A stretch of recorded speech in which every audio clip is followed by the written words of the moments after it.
How's it going, everyone? It's Genshin here, and we are talking about some more Genshin Impact news for you guys. And this is probably some stuff you guys want to hear about. They've been looking at the feedback you guys have been saying, and he actually did this developer discussion that we're about to take a look at. Let's go ahead and talk about it. So, first thing, it says, "Greetings, travelers. Since the release, we have received a treasure trove of valuable feedback and suggestions from travelers. First off, we would like to thank all of you for your support. We have carefully reviewed and summarized everyone's suggestions and have selected ones that travelers care about the most to bring the developers' attention. Check out their replies in his developer discussion." Question 1. I never have enough original resin, which makes it difficult to complete various daily tasks and the weekly battle pass missions. They said in version 1.1 we will have a decrease in the original resin requirement in the battle pass weekly mission from 1,600 to 1,200. Furthermore, travelers will be able to store a maximum of 160 original resin, increased from the current limit of 120. So, right now it's at 120, and now we're going to be able to have 160. So that's going to be one extra run of bosses, and that's going to be 2 extra runs of Leylons for all of us. Now, I know a lot of you want resin buffs. You guys want the system to be overhauled, and this is the first step of them actually addressing that. They could do more things later on, but this is just the first step.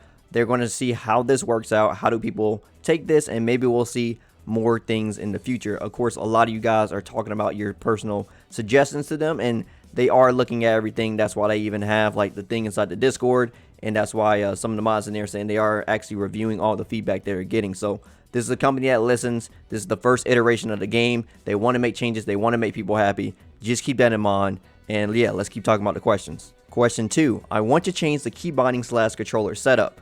We are in the process of developing a keybinding and controller function, part of which will go live in version 1.1.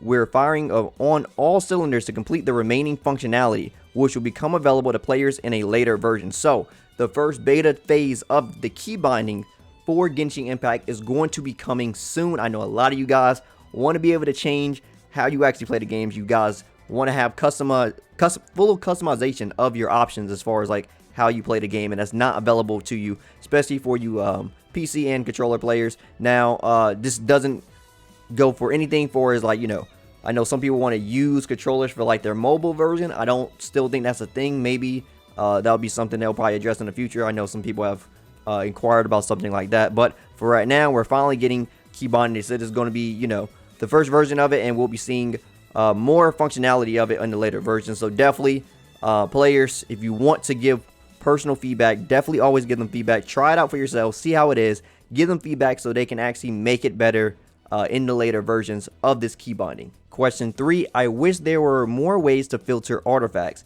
In version 1.1, we have added new filters for artifacts based on basic attributes. Now trials will be able to easily filter artifacts by attributes. This is a good thing. So a lot of people want more filters to be able to find artifacts, to have that UI a little bit more accessible. Right now it's a little hard to sometimes figure out which gear you want to put on characters. They got the compare feature, which some people use. Some people still don't even know it's inside the game. But yeah, so just a little bit more customization options for the filters would be nice, so we can easily find the artifacts that we want. Because sometimes I'll be getting new artifacts and they're all the way down at the bottom, and there's only 2 ways to look at it. So just having a nice basic attribute style will definitely make it easier when finding new artifacts that I get. Even though you have the little new symbol, sometimes it can still be a little jarring, especially if you play like me and you're always close to reaching the artifact cap.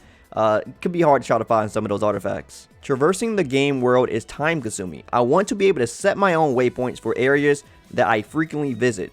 We have developed an item that provides this kind of function, which will be available for free in a new system travelers can look out for in version 1.1. So in version 1.1, there will be a way that we can teleport to some waypoints that they're saying right here.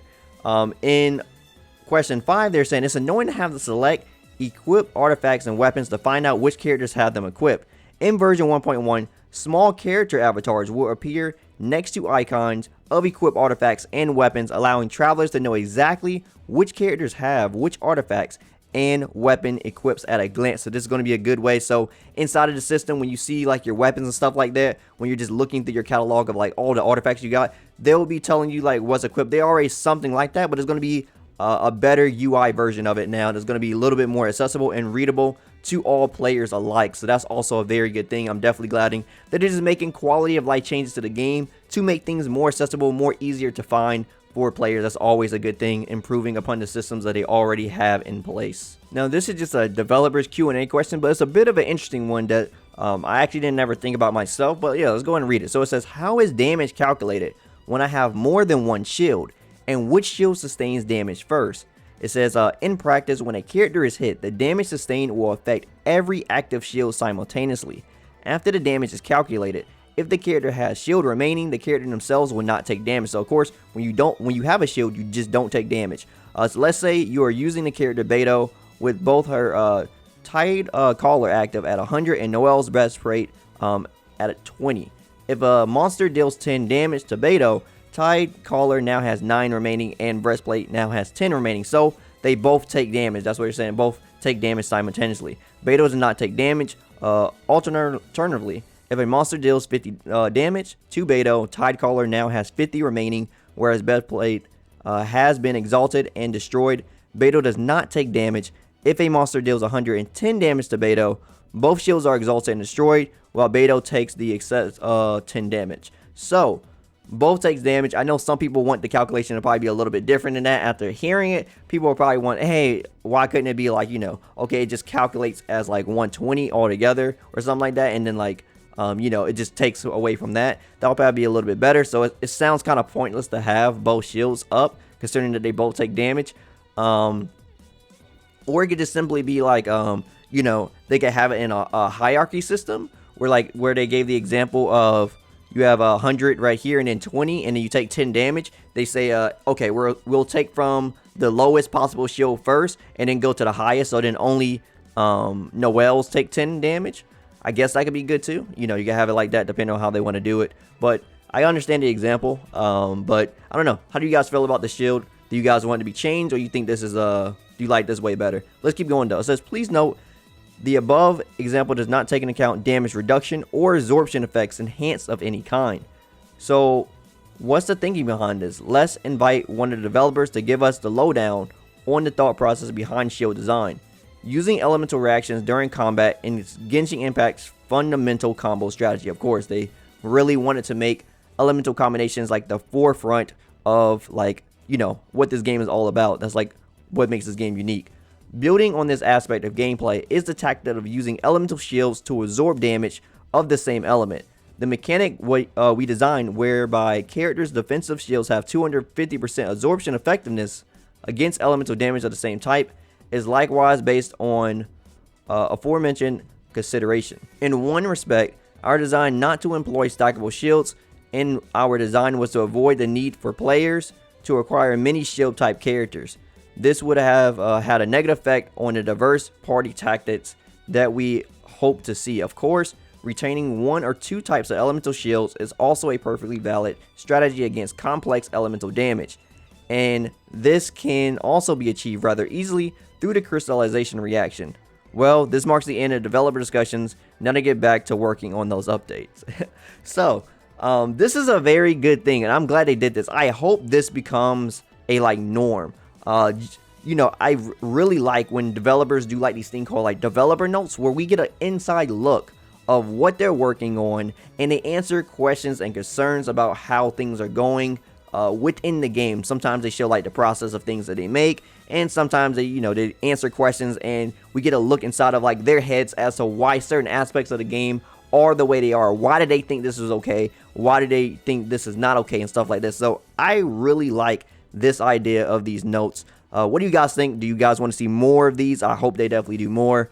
Do you guys like what they had to say? Do you guys like the resin change? Do you like the stuff that's coming to 1.1? Definitely let me know all down in the comments below. But this is definitely the first good step to just communication with the audience. You want to have great communication with the people that you're making a game for, because at the end of the day, you love your game, you love it, you treat it like your baby when you're in development. I did game design, but it's all about making it for the people who are going to be consuming your product at the end of the day. So very glad that they're having these communication things, and I hope to see more. Anyway, if you like anything I had to say today, drop me a like. I greatly appreciate it. And if you want to hear more from me, follow me on my socials. Also, don't forget to subscribe and turn on notifications so you know when the next video goes live. As always, my name is Daikin, and I'll see y'all next time.